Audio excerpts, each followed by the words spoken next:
Hey, what's up, guys? It is Friday. I believe it's the 31st of May. Yeah, it is.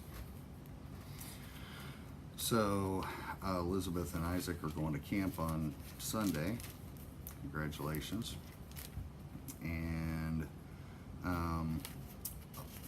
Noah just got back from camp.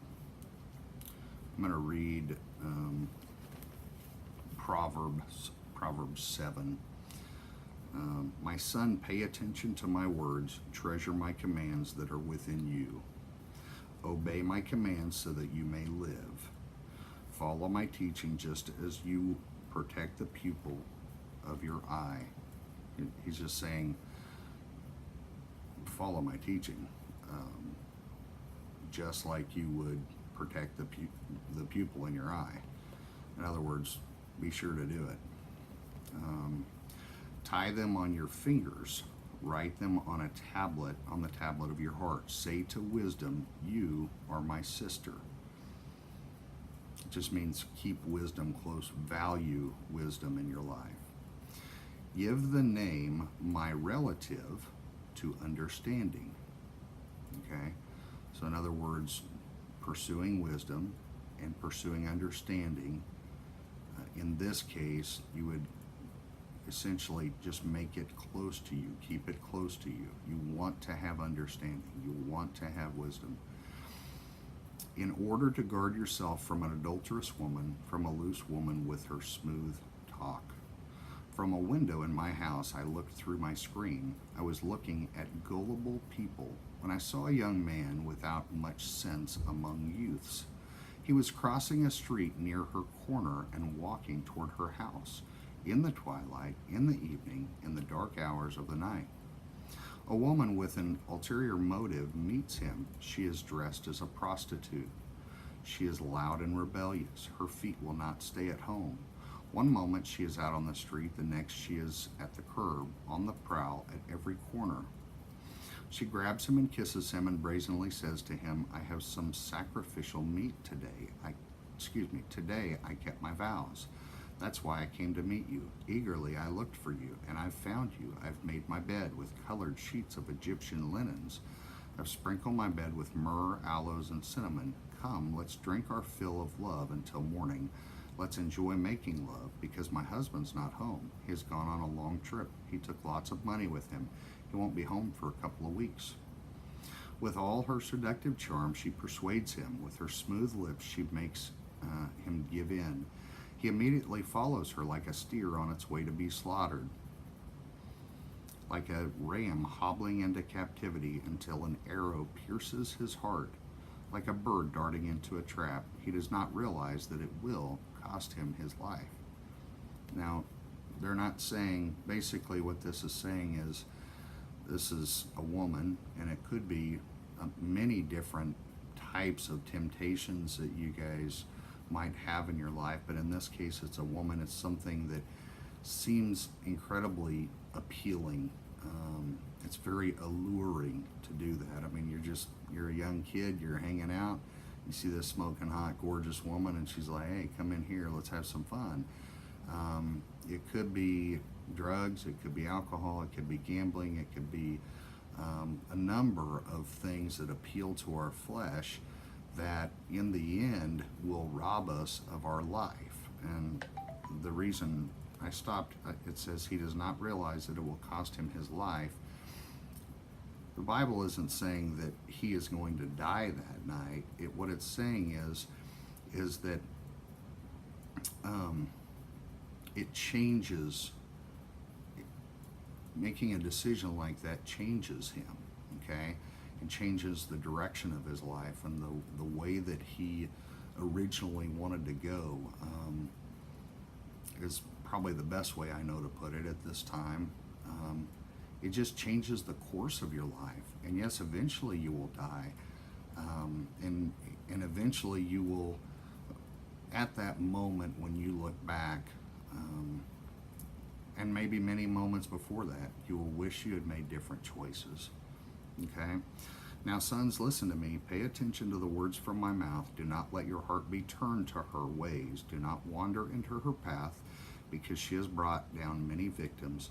and she has killed all too many. Her home is the way to hell and leads to the darkest vaults of death.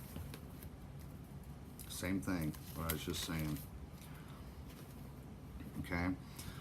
So when they talk about a wisdom in this text, from my perspective, and you guys are welcome to go back and look at Strong's Bible Concordance. That's actually a good way to study the Bible, and look at other, what would it be? Other Bible commentators. They might have a different perspective, but for me, when it talks about what we just read, it's really saying, pursue wisdom, pursue understanding, avoid temptation that you know is not good for you, avoid temptation that is that you know is a sin, avoid things that are extremely tempting. And guys, I want to tell you, the world will tell you that it's okay. They'll say, you know, that Bible thing, that's old school, that's from many, many years ago, and that doesn't apply today. And I would just say I would have to disagree with that. It absolutely applies. God and His Word is the same today and yesterday and forever. Okay? So into the future and into the past and today, it absolutely applies. We have to have some moral absolutes that we abide by, that we choose for our lives. You guys have heard this on Frank Turek. You've heard it.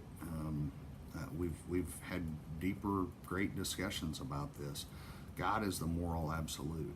Okay, there has to be a standard outside of ourselves, because we change all the time, and our culture has changed, and our society has changed, and it changes often. And so you have to. Well, I just want to encourage you to keep God's standard close, and not just keep it close from what you've heard, but also take some time on a daily basis to read the Scripture. Take some time to let that pour into your heart and into your mind. Today, and even as you get older, I just want to encourage you to do that, because it will keep you anchored, and it will keep you pursuing wisdom and understanding. Just having those good words and holy words from our Creator just pour into your mind. We get plenty of messages that are not from Christ. We get messages from what we watch on TV, what we see on our phone, from Facebook, from other social media apps, from our friends at school, and oftentimes they're not messages that encourage us to pursue a relationship with Christ, but oftentimes it's more messages that encourage us to follow our heart and do what we want to do and do what feels good. And while all of that is very appealing, oftentimes it doesn't lead to your to what you claim to be most important to you. And I just want to encourage you in that. Anyway, guys, I love you. Once again, I'll just say, why I'm recording this. No idea how long I'll be around, but I'd sure like to have something for you in the event of my absence. And this is it.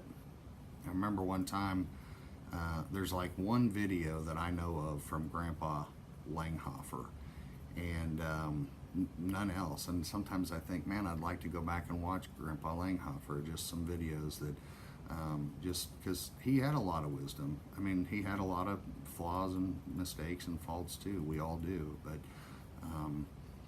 so anyway, that's why I record, and I guess because I absolutely love you guys and I'm crazy about you, and I'm really thankful that you get to be my kids and I get to be your dad.